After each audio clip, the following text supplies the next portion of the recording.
Olá, bem-vindo a mais uma interação do programa Conversando com Jefferson. Hoje recebo aqui meu amigo, meu irmão, Jailton da Cunha Cavalcante.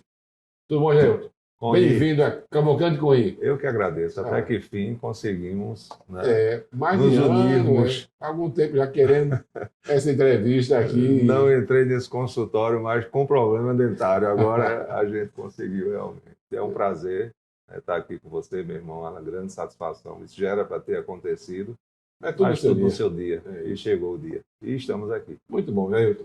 Jailton já trabalhou muitos anos aqui na parte de farmácia, comerciante, mas depois ele gostou tanto e foi estudar farmácia, foi fazer psicologia, psicanálise, não Psicanálise. é? Me conta como foi essa vaga, esse interesse seu de você ir para essa área da saúde. Vamos lá.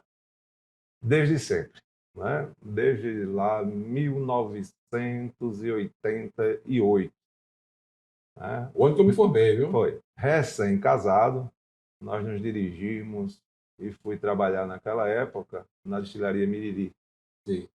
E lá comecei a observar o ambulatório e aquilo me chamava a atenção. Certo? E a gente vai criando os vínculos de Sei, amizade. sei. E foi na época que meu antigo, por que não dizer patrão, amigo, Roberto, saudoso Roberto Pedrosa, o qual tinha Robertinho. Robertinho, né? Saudoso Robertinho, Muito bom. montou uma farmácia. Era justamente no shopping onde era aberto, onde hoje é o Colégio de Decisão. E dali a gente começou a levar medicações para as usinas da época. Então ele fornecia, né? Ele Sim, fazia sim. parte do grupo. E aquilo me levou exatamente ao ambulatório da usina.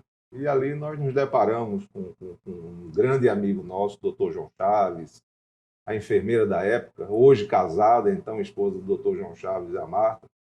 E ali eu comecei a dar meus primeiros pontos dentro da saúde, por incrível que pareça. Sim. Né?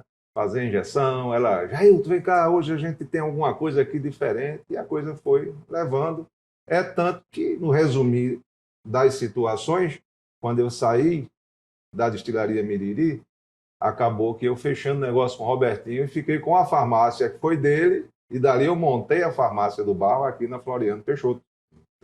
Então, Eu já fui era cliente muitos anos. muitos anos, né? Até que em 98, já totalmente fora do grupo, e dentro da farmácia ainda montamos um balneário, lá na Chã do Esquecido, né? Esse, ó, as origens, As né? origens, Dizem que temos nossa, origens parecidas, não é assim? exatamente, né? É, São Vicente, é. e a gente montou ainda o balneário lá em São Vicente, piscinas naturais, bicas, restaurante, mas nós já tínhamos a farmácia do bar. Então foi onde eu saí de um ambiente e a gente tentou montar outro. Então fui para a agricultura também, porque desde sempre a gente vem da agricultura, dentro das dificuldades. Eu sou uma pessoa rural também, né? Então plantar banana, uva, então a gente sabe muito bem como chegamos ali. Daí então a farmácia do Barro começou a dar seus primeiros passos. Viemos para dentro. E lembro perfeitamente que em 98 nós conseguimos montar um grupo de pessoas aqui da cidade, o Luizão, o Rodrigo da Farmácia Sim, Estado, sim. entre outros farmacistas, não só de Timbaúba como da região. Então a gente trouxe um curso de farmotécnico para a cidade de Timbaúba. Então isso acontecia no SESI, isso acabou na escola de Mocóis. Né? Então, Dr. Jairo Sim. era um dos que eram mentores nossos naquela época. E foi isso durou 1 ano e meio, através do professor Rianz, uma quantidade, acredito que cerca de 40% apenas concluiu esse curso.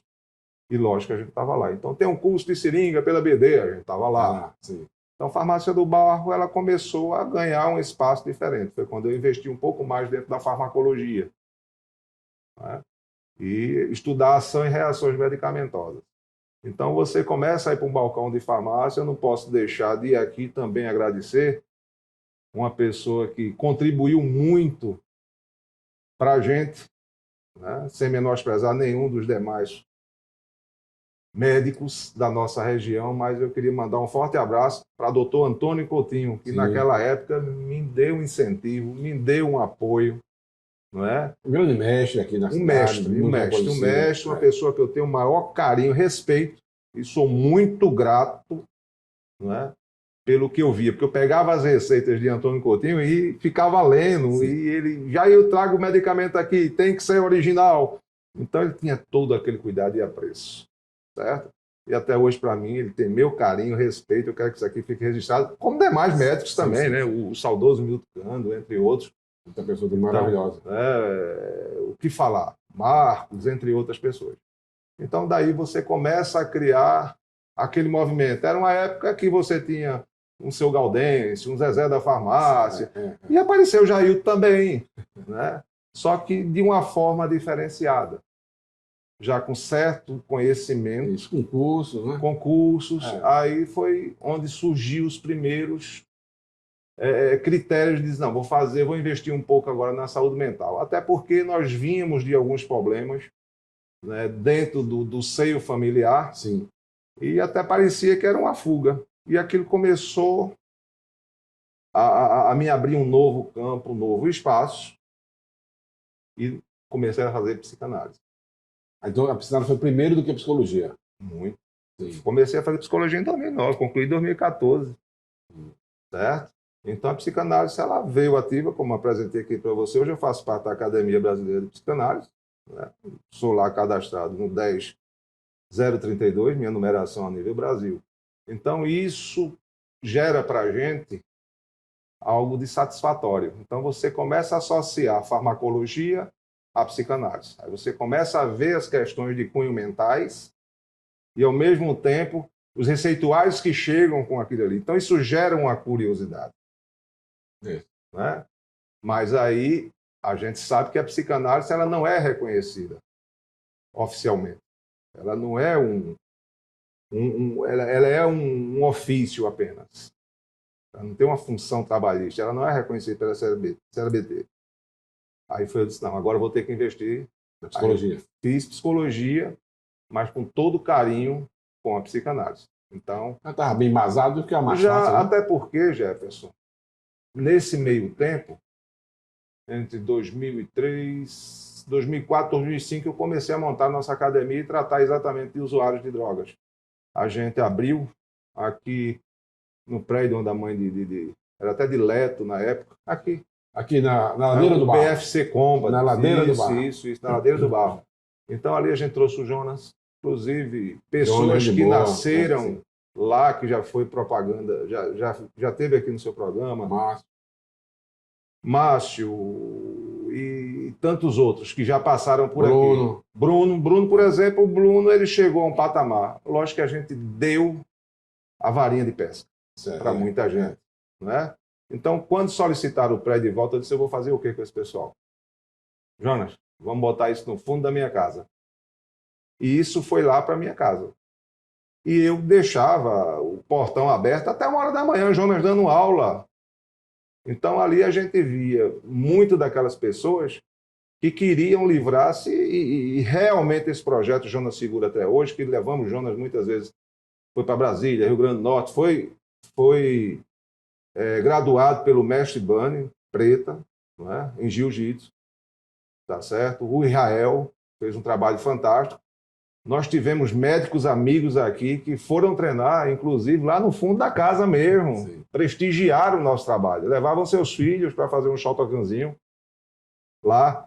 E ali nascia exatamente pessoas que vinham de situações de drogas, álcool, vulneráveis. E a gente começou a fazer esse trabalho.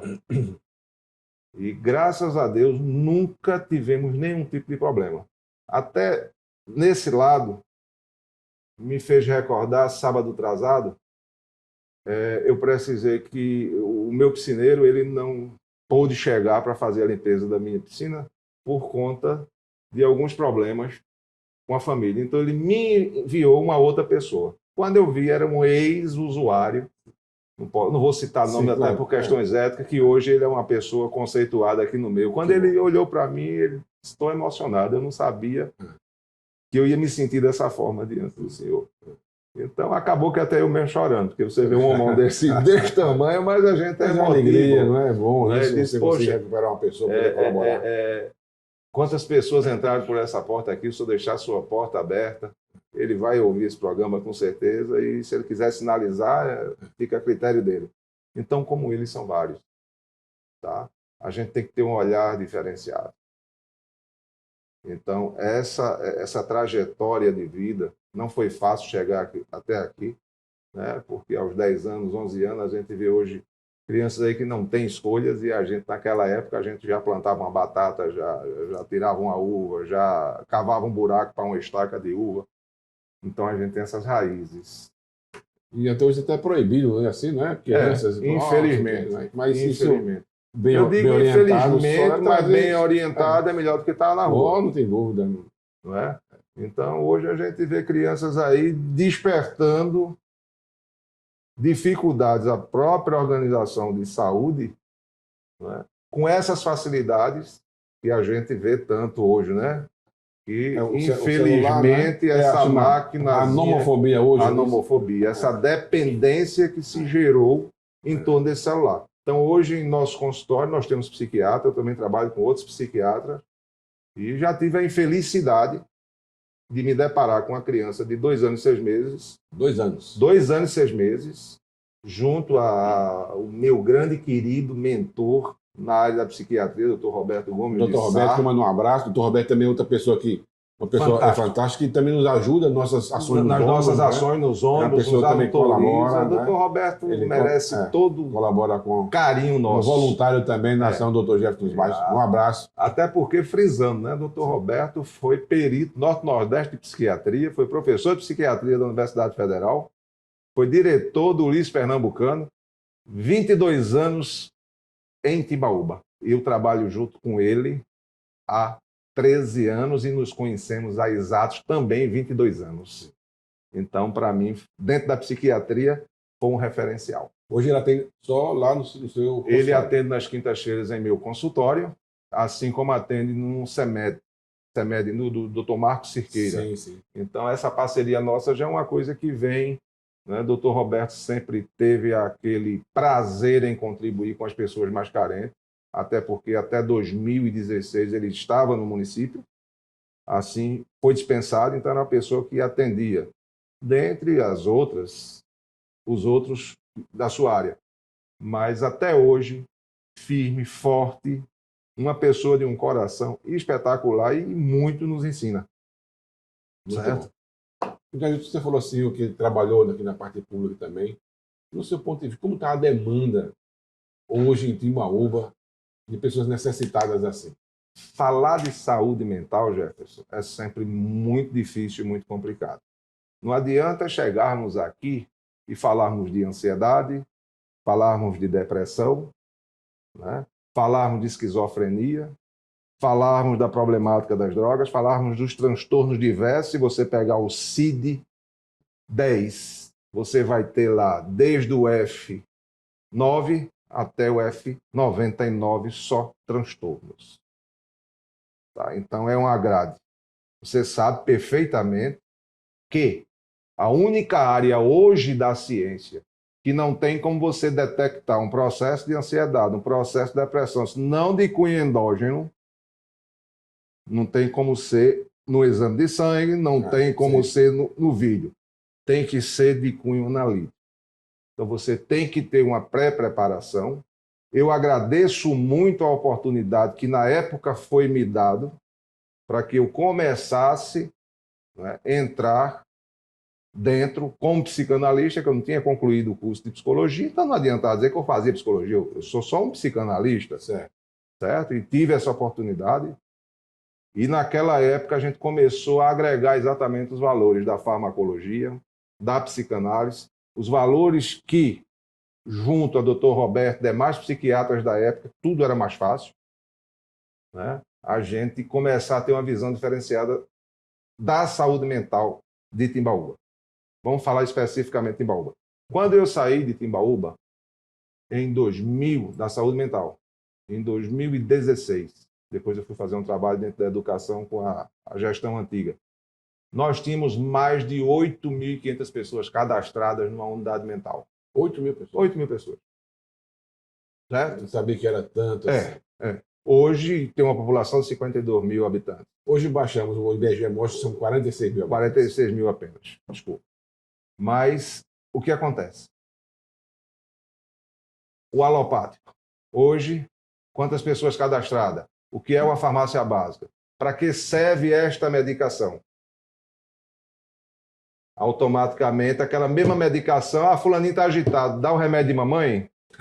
Com 15 dias você pegava o remédio de 30, com 15 ela queria mais remédio. Por quê? Onde foi parar o remédio dela? Saúde mental é um problema. É bronca, né? É uma bronca. Certo?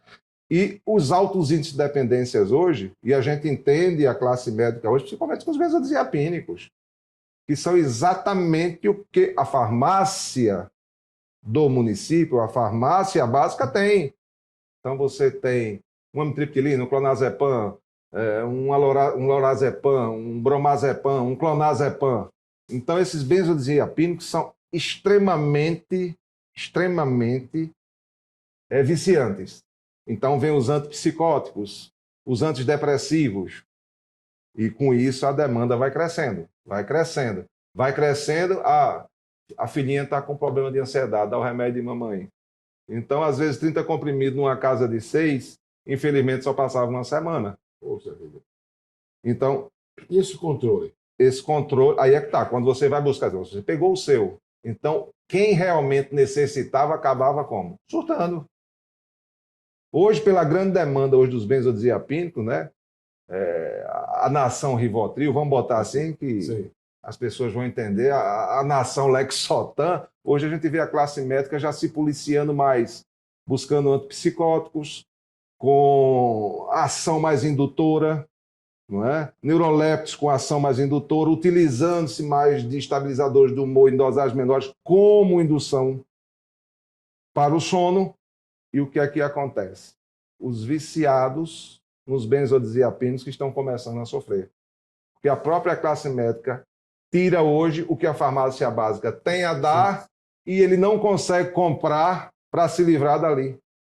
Então tem pessoas que tomavam clonazepam aqui, prescrito pelo médico. No domingo ele via se só tomava 1, 2, 3. Ele queria dormir.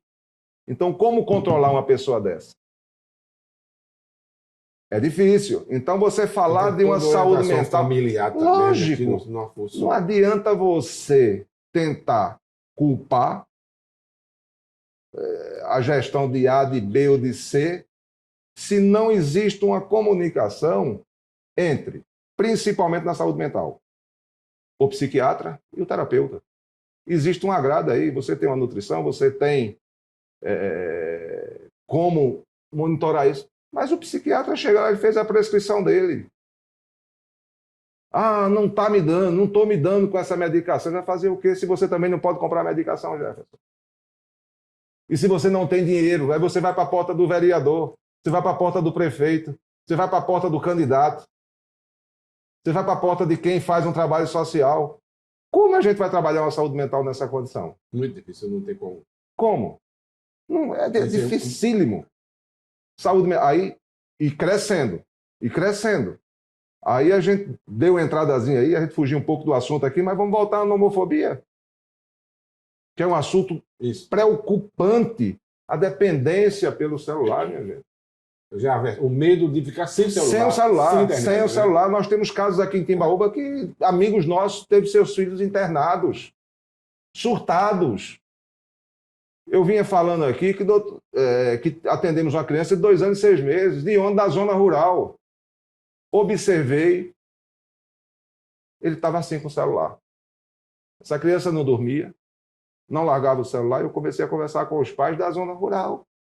Hoje é mais barato dar o celular para o filho do que comprar uma chupeta. Do que comprar uma chupeta. A chupeta deixou de existir, ninguém dá mais chupeta, a criança não... Tudo isso é bom, entendeu? Que não vai deformar a maxila da mandíbula do paciente, com os dentes dando no lugar errado, mas... Pois é. É melhor o dente troncho mesmo. É, né? Melhor o dente troncho e você consertar depois. Né? E isso foi uma das coisas que estávamos aí, doutor Roberto, lá no nosso consultório, e eu disse, doutor, esse menino, essa criança, infelizmente, tem uma dependência. Eu conversando com a mãe, essa criança ganhou um celular da tia aos 4 meses de idade. 4 meses de idade. O que é que a mãe fazia? Botava a galinha pintadinha, porque nem todo mundo tem condição de ter uma Smart TV em casa. Então, ela botava penduradinha, botava a galinha pintadinha. A gente sabe que o cérebro, ele recebe a informação e ele vai automaticamente alinhar-se àquilo ali. Então, é uma dependência, é uma substância perigosíssima. Essa criança ela teve que ser medicada, Jefferson, para dormir, para largar o celular. Nós tivemos na cidade de Bodó, em 2019, e ainda frisando, doutor Roberto, quando eu vi pela primeira vez o doutor Roberto jogar 2 lágrimas. Eu estou falando isso para ele, que ele lembra desse fato. Já eu não acredito no que estou vendo. Eu fui para a cidade de Bodó, no Rio Grande do Norte, nós sempre vamos levar seminários, e tive em Bodó, Cerro Corá, Currais Novos, então viajo muito. E foi eu e minha digníssima esposa, dona Rosângela. E chegando lá em Bodó, a gente foi fazer o material sobre nomofobia. E na oportunidade, nós ficamos cientes que 2 crianças haveriam suicidado naquela cidade. Como é uma cidade com 2.600, 3.000 habitantes apenas, observava-se o seguinte, que essa dependência, né, poluíra. Isso, inclusive, vai também para o setor da educação, que eu vou chegar lá por conta disso. Simplesmente, o professor, com toda razão, chamou os pais e pediu para que a mãe colocasse limites nos seus filhos. Porque o menino só queria estar no celular, era o celular na... Tudo bem. O professor chamou, fez a parte dele. Mas quem imaginaria que ao chegar em casa o pai simplesmente iria trocar a senha do Wi-Fi? Trocando a senha do Wi-Fi, o pai e a mãe manteve-se em seus celulares. E a criança sem acesso. Na oportunidade, o primeiro morreu enforcado. O primo dele, uma semana depois, utilizando-se do mesmo critério, morreu com veneno, com Baygon. Tomou um Baygon, aos 10 anos de idade. Um dos primos, cidade pequena, levantou-se e disse: eu não quero mais um celular. O tempo do óbito dessas 2 crianças era o tempo que aquele primo não quis mais usar o celular. Então, vê-se a gravidade disso. Não adianta você querer colocar limites numa criança se você, adulto, não está conseguindo policiar-se. Isso aqui é uma ferramenta de trabalho fantástica. Fantástica, mas tem tudo aberto aqui. Isso aqui é pior do que você chegar no supermercado e dizer, proibido álcool para 18 anos. Uma criança sai com uma garrafa de aguardente de um supermercado, tranquilamente. Aqui ele abre um site pornô, um site de droga, um site... tudo. Do que você imaginar. É só dizer que tem 18 anos.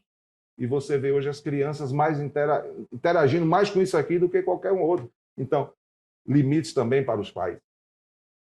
Senhores professores, quando chamarem os pais, coloquem limite também nos pais. Nós fizemos, inclusive, um trabalho, um núcleo dentro da educação. Fazíamos esses encontros com os pais.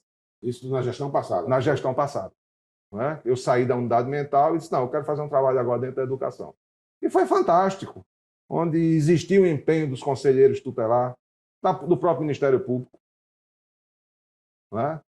E eu dei um tempo na parte clínica, continuava atendendo em consultório. Então, são tantas coisas hoje que traz esse desgaste à nossa saúde mental. Cara. E eu vejo, não é fácil, mas com vontade, se consegue alterar, melhorar a vida dessas pessoas. Sim, não é? Sim. Pode ter sua orientação. Orientação. Então, o caminho é na educação. Comportamento. Comportamento. Porque é preciso entender, eu costumo dizer, a medicina hoje, ela trata o sintoma e não as causas. Então, eu não vou para o psiquiatra porque é método de louco, eu não vou para o psicólogo. Isso acabou, isso não existe. Eu acredito que tem que existir um alinhamento em terapia e psiquiatria. Hoje as pessoas estão, por último, procurando uma psiquiatria. Então, antes de chegar na psiquiatria, ele sente uma palpitação, ele não vai ter noção de que pode tratar-se de uma ansiedade, mas pode ser um problema no coração. Lógico, ele vai procurar o cardiologista e o tempo vai passando e você não tem nada. Você sente uma dor de cabeça, tá? Você sente uma dor de cabeça, é um problema neurológico. Você sente uma dor fibromialgica, lombálgica, pode ser de cunho reumatológico ou não, porque as doenças psicossomáticas estão aí. E daqui para cima, Jefferson, infelizmente ninguém sabe nada. Essa é a realidade. Eu vejo até que tem amigos que andam conosco que tem esse problema, tem uma dor no peito, na caixa dos peitos, o peito está solto. Está solto, as costelas também. Então, mas não vê e sempre procurando uma doença, algum exame, alguma coisa que possa resolver. Não é? Mas o caminho é outro. Mas a resistência também é por conta do medicamento controlado. Isso assusta. Porque é aquilo que você não vê. O que acontece? Muitos procuram a psiquiatria, faz uso. Essa medicação, quando vem estabilizar, não é? O seu humor, aí ele começa a sentir-se bem. Ele começa a dormir bem com a prescrição psiquiátrica, ele começa a sentir-se bem com a medicação psiquiátrica. Ele só esquece de uma coisa, que só está bem porque está medicado, mas o comportamento é o mesmo. Aí é onde entra o fator psicoterápico. É onde eu chamo a atenção dos nossos colegas terapeutas, psicólogos, psicanalistas, farmacos, psiquiatria, que abram mais esse espaço para que essas pontas sejam puxadas. Porque nem sempre quem está à sua frente é o verdadeiro doente, é o verdadeiro transtornado. Quantos e quantos casos nós tivemos em consultório a experiência de sentar com uma criança onde o problema estava com todo o resto da família? Isso é um caso comum, Jefferson. Então, falar de saúde pública hoje, ou para trabalhar, proíbe literalmente celulares e ambientes, certo? Trabalho. Se a gente não botar regra nisso aqui, infelizmente a gente vai ter uma população, já estamos em primeiro lugar em ansiosidade. No Brasil, né? Número 1, não é isso? Número 1. Ansioso. E quarto em depressão. Mas lhe digo com toda sinceridade, e vou falar para essa câmara aqui, tá? A cada 10 pacientes que entram em nosso consultório, já. A cada 10 pacientes que entram em nosso consultório hoje, talvez seja de cunho endógeno. Os demais, todos de cunho exógeno. Então, são conflitos, são queixas de fora para dentro, onde você não consegue trabalhar esse plasma que desencadeia no seu patológico. Infelizmente. Então, seus conflitos tratam-se de seu comportamento, então são os transtornos obsessivo compulsivo alimentar, por compra, por mania, por limpeza, celulares, tudo. Infelizmente. Só vai arrumar uma desculpa. E digo mais, está virando moda autismo, TDAH. Certo? Isso tem que ser visto com mais critérios, com mais carinho. E o que é que o nosso amigo Roberto fala sobre isso? Dr. Roberto Gomes? Sim. Meu filho, eu trato o sintoma. Né? É tanto que hoje, através disso aqui, o que acontece? E acontece com você, como qualquer outro médico da área, ele sabe perfeitamente. Hoje o paciente já chega com a anamnese pronta. Ele já sabe o que vai tomar, ele já sabe o que ele tem. Como é a cirurgia, vai fazer Exatamente. Como é a cirurgia, como é que ele vai fazer, ele já é o médico. Então, muitas vezes, confunde até o médico. O médico ele tem que estar muito seguro, porque ele é sugestionado pelo próprio paciente. Graças a quê? Bula de remédio. Jair, o remédio está me engordando, o remédio engorda. Quem engorda é você, rapaz. Vá fazer alguma coisa. Não é verdade? Então, a gente vai... Então, se for falar de transtorno de saúde mental, Jefferson, infelizmente ainda está precisando de uma organização de profissionais, porque bem sabemos que hoje a coisa é séria. É séria. E se você me permite, eu ainda digo mais. Com essas classificações de profissionais, está distanciando o público de acesso a bons profissionais. Eu citava o doutor Antônio Coutinho, não é? Com muito carinho. A gente tinha um doutor Antônio Coutinho, a gente tinha um Gaudense que resolvia e fazia o papel, muitas vezes, de um médico. Hoje é um médico para um dedo, para uma mão, para um punho, né, pau maxilar. Especialidades Essas todas, né? especialidades estão dificultando o ser a chegar na saúde. Os médicos estão mais inseguros para lidar com alguns transtornos, principalmente esses invisíveis. É muito mais difícil. Porque quando você vem e começa a catalogar o fator das queixas de cunho físico, de cunho psíquico e as queixas afetivas, você vai ver que isso vai transformar-se em uma bola, uma bomba na mão do profissional da saúde.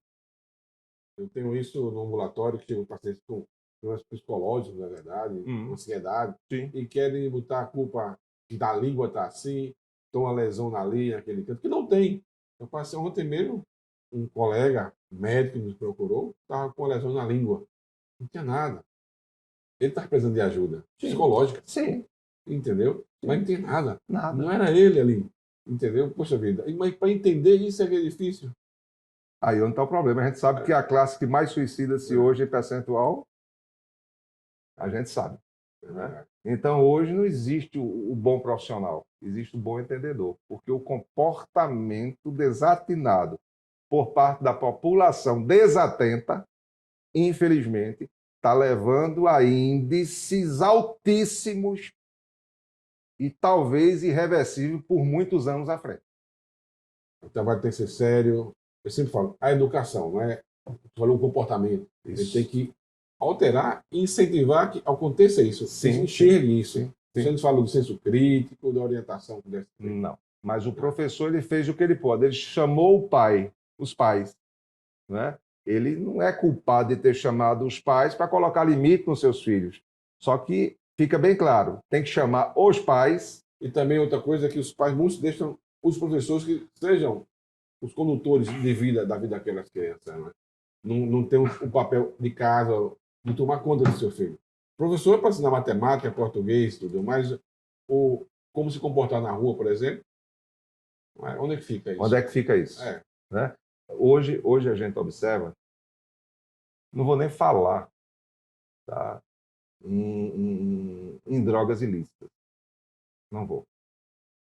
Mas hoje, se você sair numa sexta-feira em qualquer cidade do interior, na capital, se você der um giro nos barzinhos, está lotado. Ah, eu estou na academia, eu não bebo, mas quando você vai ver, tem outro tipo de transtorno lá na academia. Se você for com uma visão mais analítica, você vai ver que está cheio de TIC. Pessoas com transtorno de imagem corporal. Pessoa que não quer perder 100 gramas porque vai perder líquido, vai murchar. Pessoas que fazem uso de anabolizantes. São drogas. Aí eu sou contra essa coisa de passeata contra as drogas. Isso é a maior hipocrisia que fizeram na face da Terra. Não concordo. Por quê? Diga não às drogas, diga não ao crack. Quem deveria ser acolhido? Porque não abre um centro de especialização. Não estou falando de CAPS, não. Exclusivamente álcool e droga. Quantos temos hoje no Brasil para isso? Quantos? Temos o AA, na verdade, que ajuda Mas alguma coisa. Não é bem o Alcoólatras Anônimos é o seguinte, porque hoje os grandes casos de parafrenia, a esquizofrenia já em idade avançada, hoje se dá mais por conta de usuários de álcool e drogas. O elemento ele para de beber aqui sem um acompanhamento terapêutico, sem um acompanhamento psiquiátrico. Infelizmente ele perdeu massa ali. Ele vai ter lapso de memória. O AA é fantástico. Eu ia para o AA, inclusive acabei chegando lá dizendo, não vou ser mais padrinho não, eu sou do grupo. Né? Nosso amigo Chico, aquele abraço a todos vocês do AA. Eu tenho o maior carinho e levamos muitas pessoas para ali. Mas aí você vai tratar do AA, o cara fumava 3, 4 cigarros. Ele parou de beber, ele fuma 2 carteiras por dia. Aí lá vem um tabagismo. E como fica essa saúde? Só muda o vício ali. Só muda o vício. E você, muitas vezes, em casa, não tem uma ajuda de um parente, porque seu filho já aprendeu a beber. Aí vem a problemática. É uma bola de neve. É uma bola de neve. É o cara chegar aqui numa sexta-feira, você vai passar um antibiótico para mim? Preciso. Posso beber? Vai ser. Vou parar. Começa segunda-feira. Começa segunda-feira, não. Então vem tirar o dente na segunda. Infelizmente é isso. Então, saúde mental precisa-se muito. Precisa de pessoas que realmente queiram envolver-se. Deve-se ter essa interação, esse comportamento, essa habilidade. Eu tive a felicidade de passar um bom tempo em unidade mental e uma oportunidade de estar dentro da educação. Então, o professor precisa dessa ajuda. É tanto que nós fizemos, desde a unidade infantil até o fundamental, ensino médio, com todos os professores na época da gestão. E a gente levava exatamente isso. Então, tinha professores que nos procuravam, extremamente depressivos, porque não aguentavam uma sala de aula, porque tinha aquele aluno, aquela inclusão, que não é inclusão, e o professor tem que ter. O município não tem condição de manter um apoiador para cada criança necessitada daquela. São problemas. São problemas. A criança não foi para a escola. O conselho tutelar chega, porque não comunica. Então, a partir de 15 dias agora não avisou, vamos comunicar o conselho tutelar. Não vamos procurar saber em casa, não, porque às vezes os próprios pais são coniventes e não podem mais com seus filhos. Então tem uma série de situações que vai mudar. E talvez necessite mudar, ou são leis regidas hoje que a gente não pode fazer mais nada. Infelizmente. Infelizmente. Essa é a situação, não digo só de Timbaúba, não. Eu falo, a situação a nível Brasil. É triste. Por onde passei.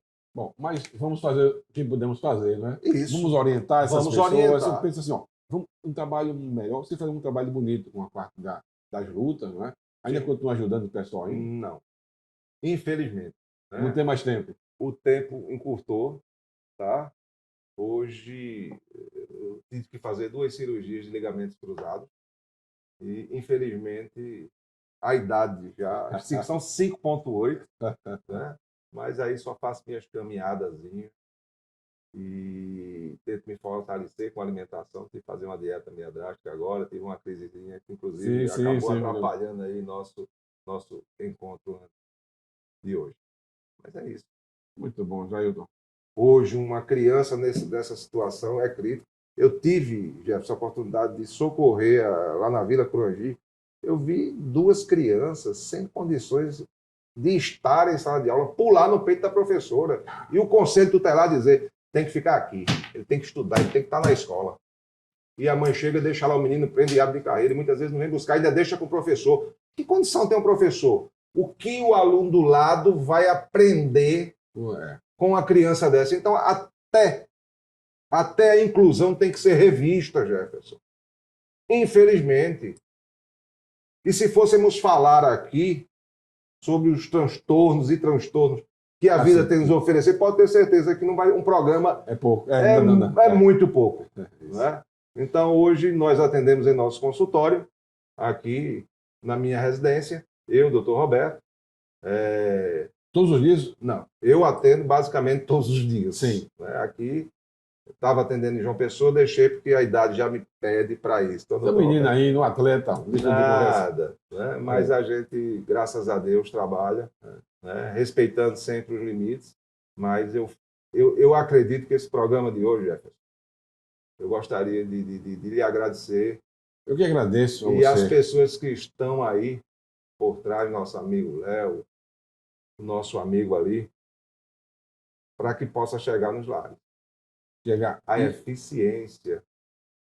Deixa esse recado, que as pessoas têm que aprender mais, procurar ajuda, colaboração, que é possível resolver, reverter o quadro, não é? Sim. Deixar o seu filho no caminho melhor. Sim. Né?